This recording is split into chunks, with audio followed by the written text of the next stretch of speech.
Empowering listeners from the US to the UK. Live on air with Stephen Cuoco. Oh, yeah. I have to start by saying good morning, good afternoon, or good evening, no matter where you're at in the world. You are listening to Live on Air with Stephen Cuoco on Power 98.5 Satellite Radio and Biz Talk TV. My show has now been picked up by a major network. I'm extremely grateful to them. You can listen to Live on Air with Stephen Cuoco on Biz Talk Radio, weekdays at 8 a.m., 12 p.m., 5 p.m. Eastern, Saturdays at 10 a.m. Eastern, and Sundays at 9 a.m. Eastern. We are live, but anytime you listen to my show, it's going to have a live feeling to it. We have Cam Gigandet. It's been 5 years, almost 5 years in the making, but timing is perfect. It feels great. We've got him on today.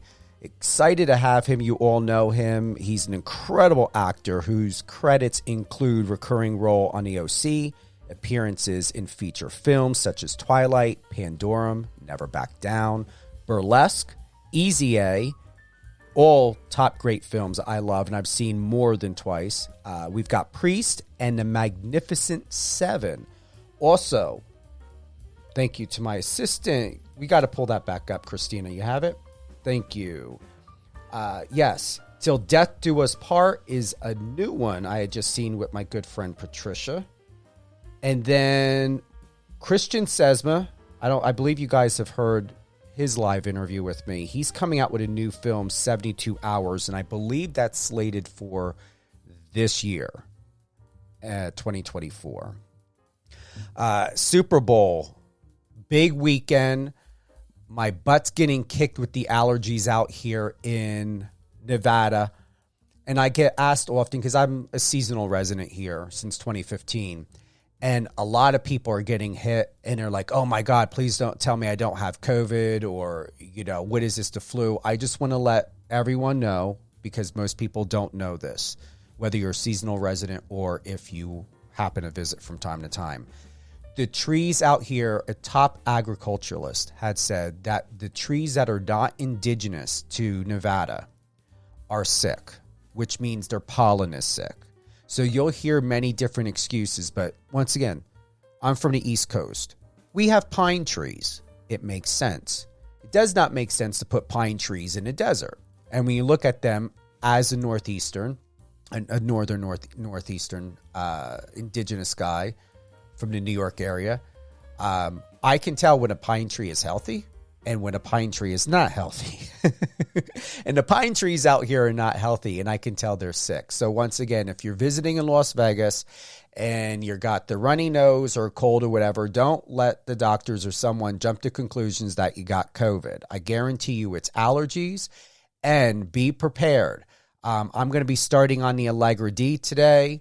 I talked to my doctor just in case. I've been doing nasal rinse and the Flonase, and yes, it is that bad to where you can somewhat become incapacitated, to where not even your allergy medication will work. It's that potent. So anyone that's here for Super Bowl, I hope you guys had a great, safe time. I had a lot of parties I attended. I went to a private party last night, was hanging out with some of the OGs, retired OGs from the NFL, from Steelers to the Cardinals. I think even someone was there from the New York Giants, and it was a great party. And I did prefer being there than, over there at the Allegiant Stadium, freezing my butt off.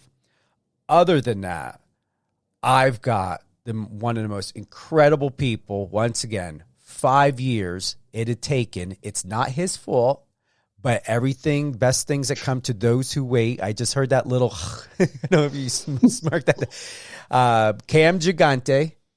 Did I do it right?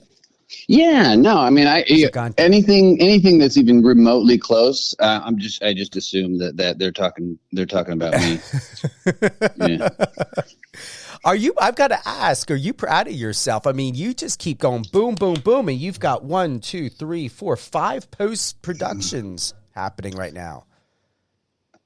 Proud of myself. That's it. Um, that's a loaded question. Am I proud of myself? You know, sometimes I am, and sometimes, I mean, sure, on paper, yeah, 5 productions in post, but you know, some of them, you know, not my proudest work, I would say, or you know, the industry has changed in such a drastic way where, you know, I mean, the idea of, hey, just take this job to survive in order to live another day. And, you know, a lot of that, especially after the strike, you know, a lot of that has occurred, so to speak. How did you cope with that? Or was it even Poorly? Was it? Yeah. Oh yeah. No, it's funny, and I'm not sure if anyone even noticed. I vehemently disagreed with having the strike, and I think it was I mean, you know, maybe for selfish reasons, fine, but I don't have another income, and I don't make enough. It's like, you know, paycheck to paycheck. Sure, the paychecks are whatever, a different size, but it's still, you know, the planning of that is difficult. Then when all of a sudden it like dropped away, and all of a sudden I'm thinking, with all the jobs that I had, you know, expected and lined up, and those just vanished overnight, I was like, oh, I'm so screwed. And then I was like, oh well, it only lasts a couple weeks, and then it just kept going and going and going.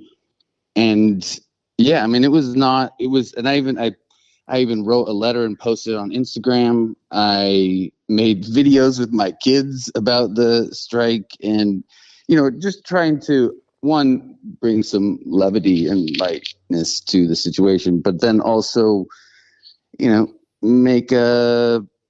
have an opinion, you know, which I think is, truthful opinions are rare in Hollywood sometimes. If I may ask, and only if you're comfortable to share, Cam. Always. Were you concerned at all, or are you still concerned that voicing your truth or letting people know what your boundaries are, does it concern you, since we are living in a day and age where the freedom of expression is barely existing or holding on?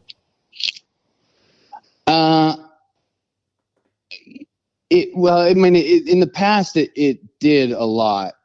I don't think there's much.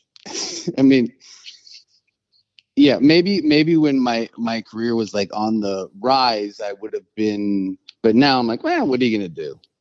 Yeah, I may as well, you know, at least be able to hang my hat at the end of the day and be like, hey, at least I was honest. Yeah. And so you kind of, you know, and I've been through some personal, you know, very traumatic ups and downs, some difficult points in my life. And then at some point you just kind of like, all right, it's too much work giving a shit about what other people think, or sorry, I'm not give a crap about what other people think, you know? And so I just couldn't do it anymore. And I mean, I wish, it's funny. I met my girlfriend almost 2 years ago now, and if I only had this mindset when I first became an actor, then I would have had such a different career. Because, you know, like those actors who can, you know, show up to Hollywood and not care what people think, they rise to the top so quickly. I mean, it is such a quality that Hollywood just loves. And I mean, I am envious of them. I mean, I think it's just something that I couldn't do. I couldn't do until I, you know, had 20 years of turmoil. So things just got really, really interesting. Elaborate, expand on that. On what part? What got interesting for you? I don't know. I just feel like I was always told in interviews and everything, just keep it light, you know, keep it, you know, on the surface and fun and, you know, exciting for people. No, no, no. I don't. No, not here. You have full permission to be who you are, and that's why you're here. Fair enough. Hey, I worked in mental health for 15 years. Cam, there's nothing that you can say to me that would shock me, honestly. It doesn't work like that. I don't do BS fluff media. And that's what's exciting about this. And I had to ground myself. My assistant knows. I had to ground myself because I knew this was going to be an awesome interview. Seriously. Well, I mean, I could. What am I saying? Why would I say that? I have some shocking. I think I could shock you on some of the things that is. I mean, because so much. I mean, what was I don't know. Maybe fortunate, maybe not fortunate. So much of my private life has been private. I mean, there are things that people should know, but just don't. And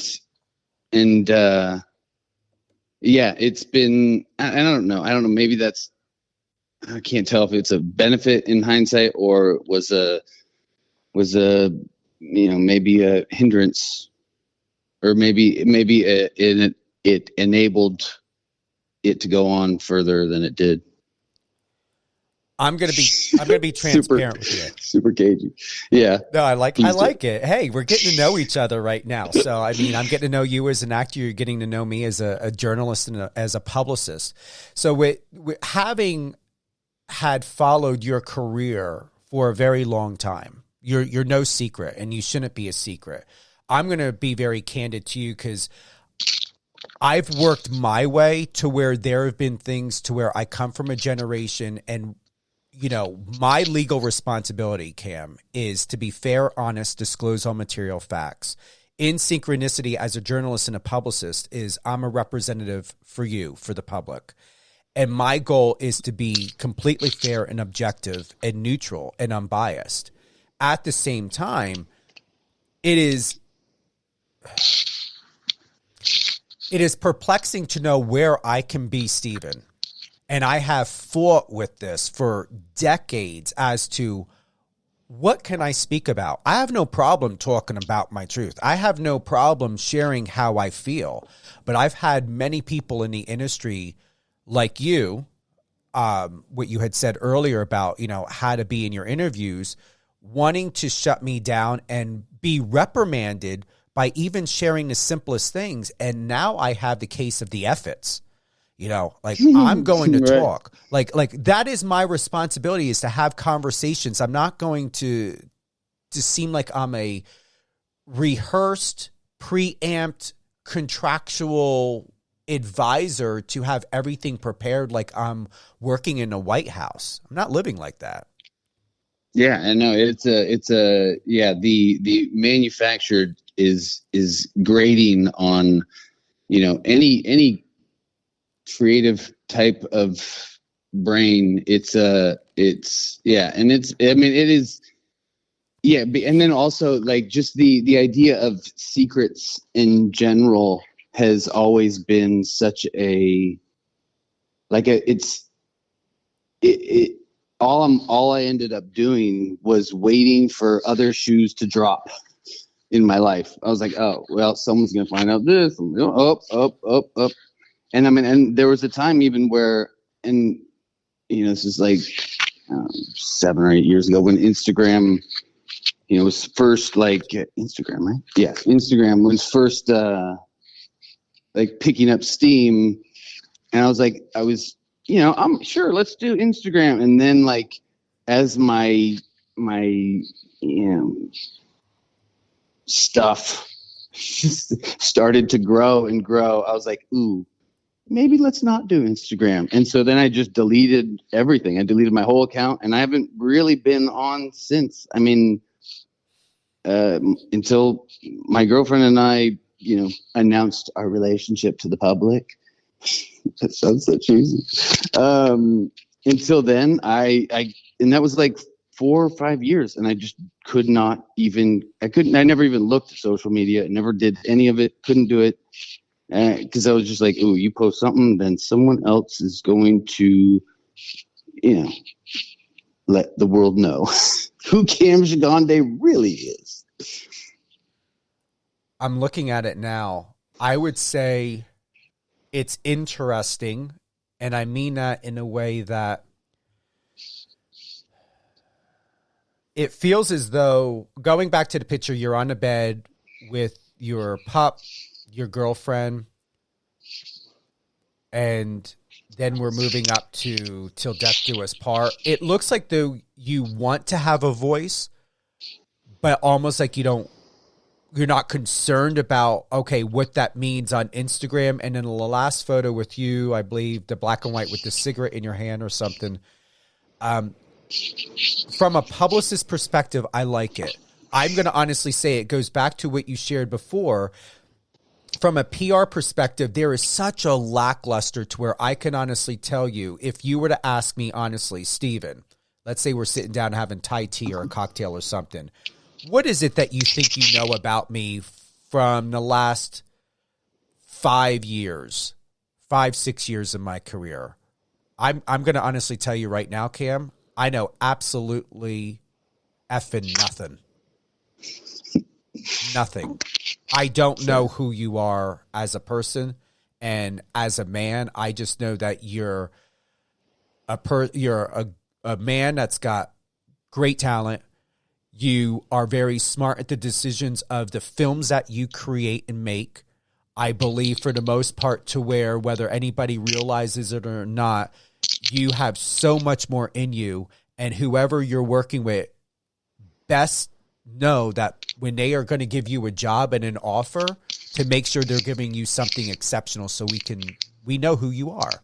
That's what I feel. I feel that it is time for you to do what you want to do because you've accomplished so much, and I don't believe you have anything you need to worry about at all when it comes to your reputation. I believe more people are going to be able to respect you and admire you and support you and buy those tickets and help your films become as close to a box office hit when we begin to understand who you are as a human being. And I encourage you to do that more with your interviews, and anyone that's encouraged you to hold you back, they need to quit their job and get out of the business. Yeah, no, that's interesting. And I don't know what my opinion of it or how I had viewed that when I first moved to Los Angeles, but it has been formed probably, partly my behavior, maybe my representation, guiding me.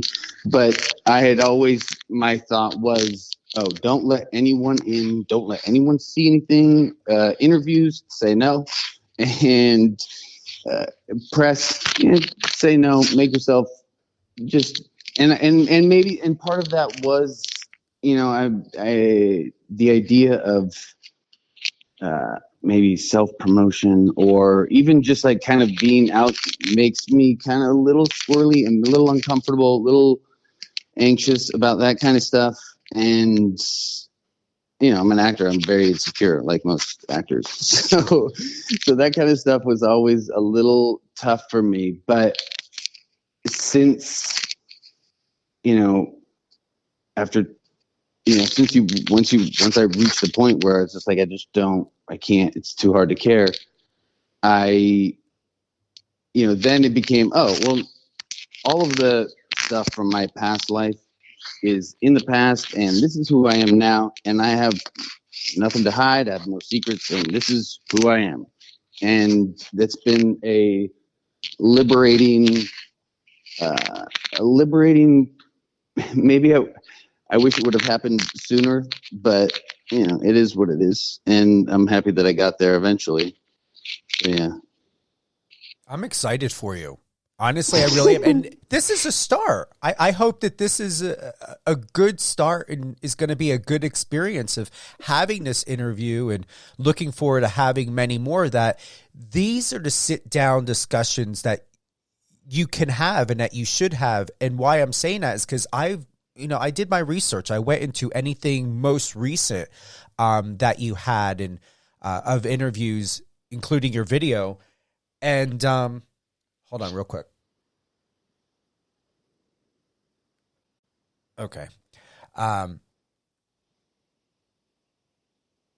I just feel that it was always kept on the surface, and nobody has ever attempted to at least try to find out, can I go deeper with this amazing guy?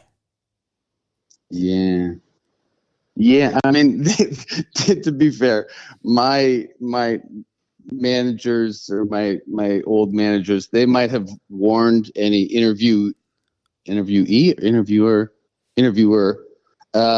to steer clear of, delving too deeply, because because it was what is the word opposite of asset? It was what is the word? Liability? Yeah, it was a liability. Like, my private issues were a little bit of a liability. And so, and it was, they might have been a liability, but they were such a huge part of my identity in my private life, personal life. And so it's hard to talk about myself without, talking about the big things that shaped who I was back then. So here's something, and I'm only going to scratch the surface because we're working together on this. Of, once again, we're building rapport here. And for those that are just tuning in, I've got this amazing man, dad, actor, Cam Gigandet, with us today on Live on Air with Stephen Cuoco. If you're just tuning in, you can catch up on all the latest on Live on Air with Stephen Cuoco on any one of your favorite podcast platforms. It also airs live on Biz Talk Radio, biztv.com or biztalkradio.com. Airs weekdays at 8 a.m., 12 p.m., and 5 p.m. Eastern, Saturdays at 10 a.m. Eastern, and Sunday at 9 p.m. Eastern. If you happen to be listening to Live on Air with Stephen Cuoco on Power 98.5 satellite radio, power985.com. Check the local schedule, whether on the app. Also, Power 98.5 is available on Apple Music. Our reach is in 200 countries. And so there's no reason, of all great things, Cam Gigandet, you can catch up for free unless you want to listen to it on Apple Music. Just go ahead and, get Power 98.5 satellite radio on there. To go to, let's just say, the People magazine article that was published back on August 3rd, if you know what I'm talking about. Wait, say this again? The article that was published on people.com back on August 3rd, 2022. Do you know what I'm talking about? No, but I can wing it. All right. This is. Was there an article? Yeah, it was about your wife. Oh, okay. Yeah, please do.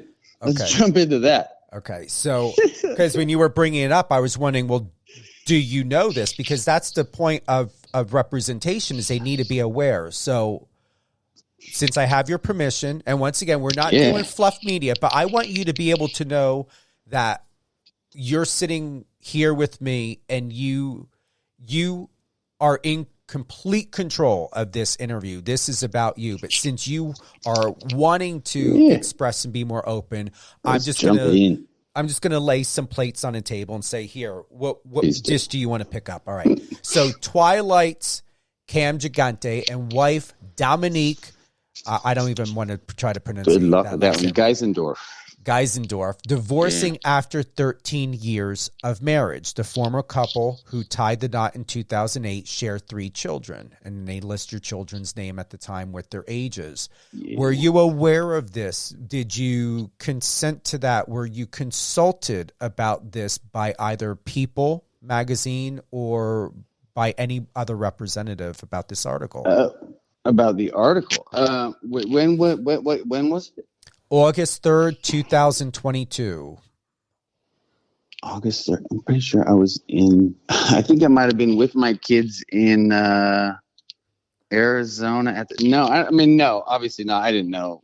No one tells me anything. And maybe they tried to, but, at that time, didn't really care to pick up the phone very much. I mean, we had, and that was in August, and I had come to the realization or the knowledge, but back in March, April, May. Back in May, I found out that I was getting divorced. Found out I was getting divorced in May, and I was in Italy at the time, and that was I was on my way to Italy. And so then I spent the next month and a half kind of going through the SHIT of, getting divorced and all of that kind of stuff and what it means for the kids. And it was a tough month in a freaking hotel in Rome. But then weirdly enough, I don't know if it's weird. I had made the decision on my way home, on my flight home, that it was the time to tell the kids that, because I was like, I can't wait. I just have to, this has to be done. And so when I told the kids, it was, after a month of, really longer than that, but after such a difficult time, as soon as I told the kids, it was such a, I don't know. We had 13 years of a very challenging marriage that, maybe we knew each other's buttons so freaking well. And I was, going through some things that maybe she should have left 12 years ago, 12 years previously. And, but trying to stick it out and having kids and trying to stick it out. And, meanwhile, they're probably experiencing the worst of it, watching two people who just shouldn't really be in the same room together. And, once we told them though, and I can't speak for her. I don't know what her experience was, but once I told them, it was such a weight was lifted. I mean, maybe partly the secrets that I had kept no longer mattered. And the next day I flew to Santa Fe for a job, an entirely different person. I mean, I was, different person. Yeah, it's wild. It's what was the question? No, you answered it. And here's the thing, you answered it. I'm going to speak for myself. I'm hearing your perspective, Cam, of how you acknowledge this truth and this experience, because there was nothing in the article or a quote from you for you being able to have the opportunity to speak about or... Oh, yeah. No, I didn't know nothing about no article. Yeah. No, that was, up until 2 minutes ago when you said there was an People magazine. I was like, why does People magazine care about anything I'm doing? Mm-hmm. So yeah, I did not.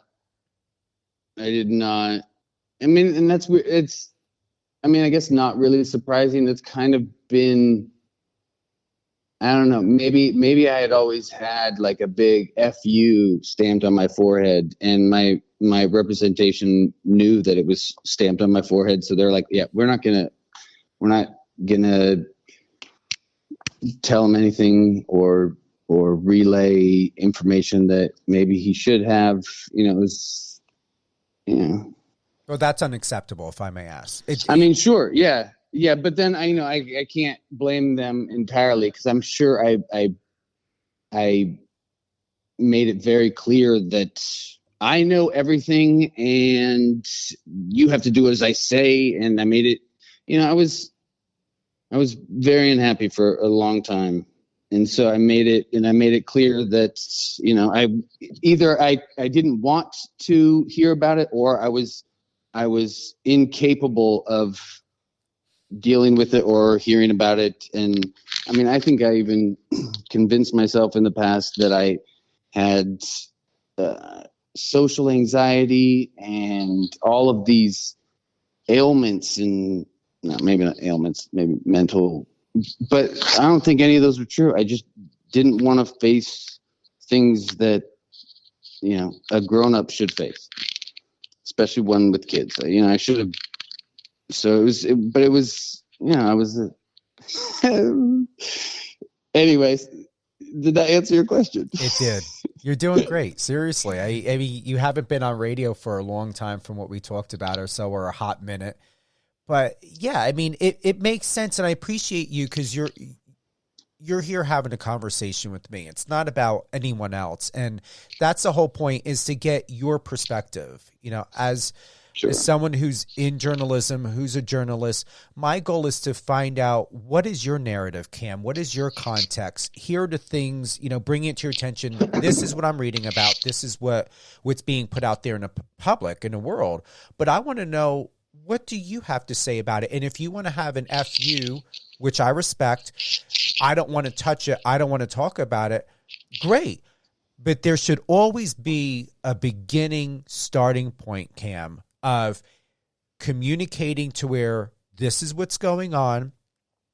What do you want to do? Or is there anything you want to do, of taking full responsibility, whether action or response is taken or not? And then you just go ahead and you own it. And you own it without no regrets, because ultimately, when the clock strikes 12, Cam, your life is your life. And as long as you have a clear mind, a clear conscience, and you have a great relationship with your children, whatever it is that matters to you most, that is all that's important. It does not concern, and it should not be at our discretion to know exactly why you're doing what you're doing in your life. It is your life. It's pretty fair. Yeah.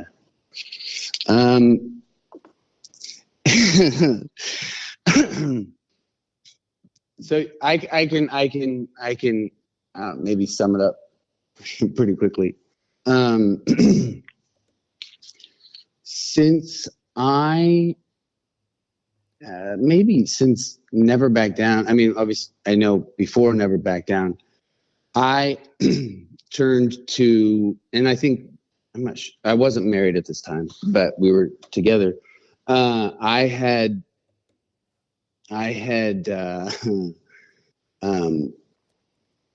used Vicodin as a way to,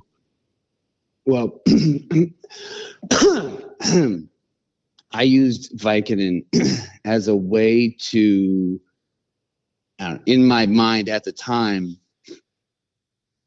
to be the person that I was like, oh, this is exactly who I wanted to be, because I didn't like alcohol, and that gave me the inhibitions for something like an audition, right?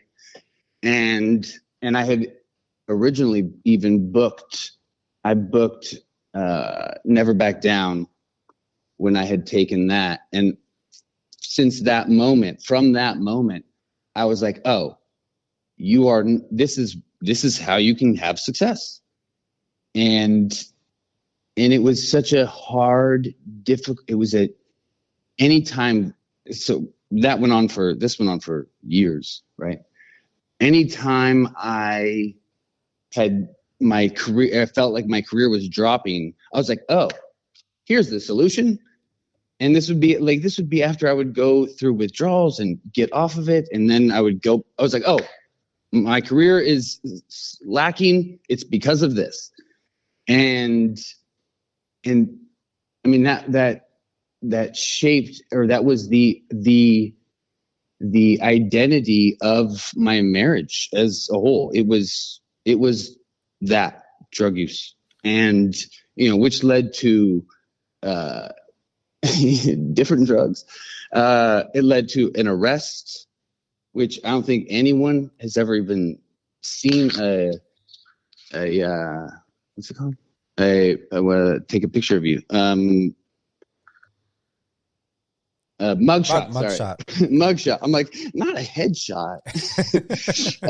But like I had and nobody's ever even seen that. I don't think anyone's even known that I was arrested.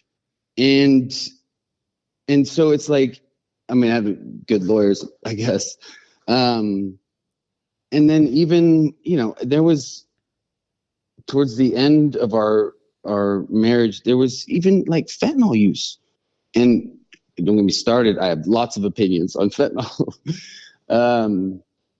But and so that was my entire identity, and it shaped so much of who I was in the past, and my marriage and my career, and then once I told my kids, I mean, at this point I'd already stopped using fentanyl and everything, but once I had told my kids, that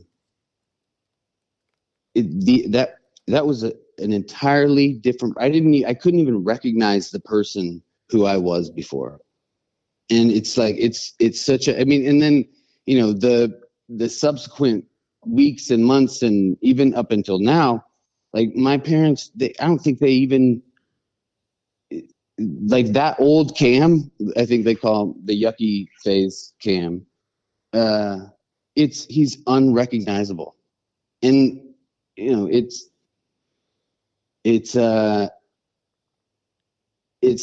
tough to look back on and think, oh, if only you would have done this, or if only you'd have done this. But I so firmly believe that all of that stuff that I went through made me who I am today, and made me feel worthy of the person I absolutely adore more than anything in the world. My girlfriend.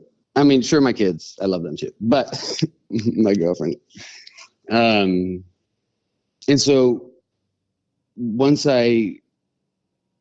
it's hard to look back on any of that, even if all the damage and shit that it did to my career, even people that I love, even my kids, it's hard because it shaped who I am today. And I think I'm pretty awesome. Whereas anytime, I mean, the past 15, I could never even said that, even jokingly, I couldn't have said that 15 up until 2 years ago. I could not have said that, because there was just so much shame and self-loathing that, I just, and so that's kind of been my story, or that was, the first chapter. And now I am fortunate enough to, be able to be given the opportunity to have a second chapter, which is so rare, with especially in this day and age with actors, or even fentanyl on so many different levels. To be able to come out alive is, is a miracle in and of itself. So whatever happens now, whatever happens in my career, I mean, I could be canceled. That's fine. All right, whatever. I'll do something else. I have other things. And so, now I just, it's more important for me to love the people that I'm with. Whereas in the past, it was like, oh, I need validation. I need people to validate me. I'm this. And so it was just all about me. And so that being taken, like that being lifted from my psyche has been just, night and day. How do you feel within yourself? What's going on inside of you, in your heart, in your mind, in your body? What's happening with you right now? I feel pretty good. Do you? I feel, right now. No, I feel, I mean, I don't, I don't have, I mean, most of the people that I care about have heard that story. I mean, even the kids know, my past stuff. Yeah, it's who I am. And if you don't like it, F off. No, Which, I mean, it's fine. I mean, I would totally understand if they're like, ooh, I don't like that. I get it. So you're justified in effing off. Well, you've made a great career allowing us to know who you are as an actor. But now moving forward, what's even more incredible is the gift that you're giving yourself, Cam, of truth and honesty and self-reflection, and knowing that, my mom, who I love very much and who believed in me, who adopted me, who understanding, that upheaval, that turbulence you were going through, it's hard to wonder, my God, is anyone going to be there to love and accept me? But most importantly is that you were able to find yourself, and you're able to be in this place of surrender and acceptance, and that's all yours. And you're right. And because you can't do it. You can't go through that with anyone. I mean, that is a you on your own, jumping off of the ledge, and you gotta find yourself in that darkness. And I mean, and what was so wild was, I had to, because I don't know what I would have done had I been at home when I was going through all this, but I was alone, really alone, in a hotel room in Italy, on the days that I would go to work, and I would come home and be alone. And so I was forced into that. And it was like a gift from God saying, now you need to go through this. It's time that you go through this. You've skated along long enough. Now it's time to learn your lesson. And I did. And it was life-changing. I can say that. I'm excited for you. And between us, thank you for sharing that. Not only with me, but thank you for sharing that.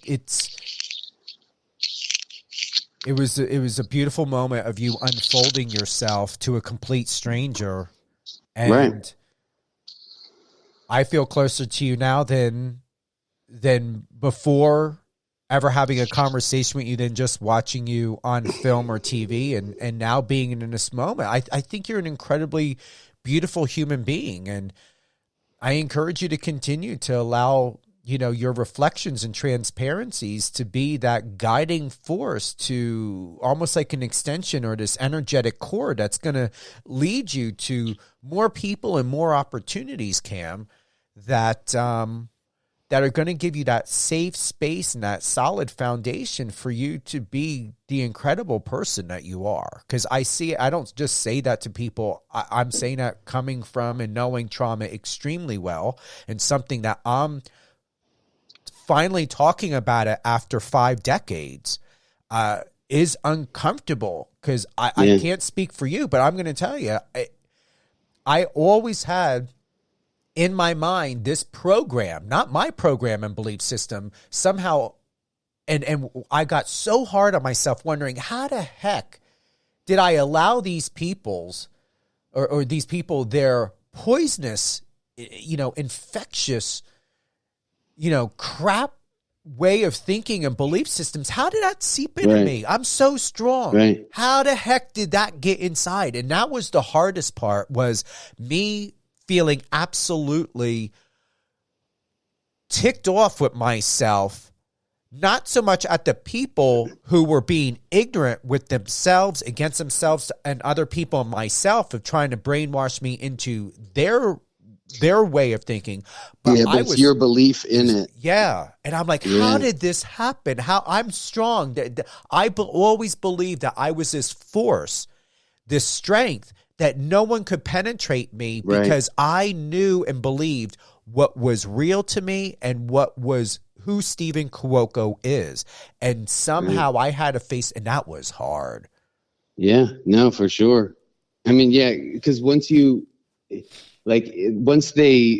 people around you, and maybe even subconsciously, if there's an opening or a perceived weakness that they can,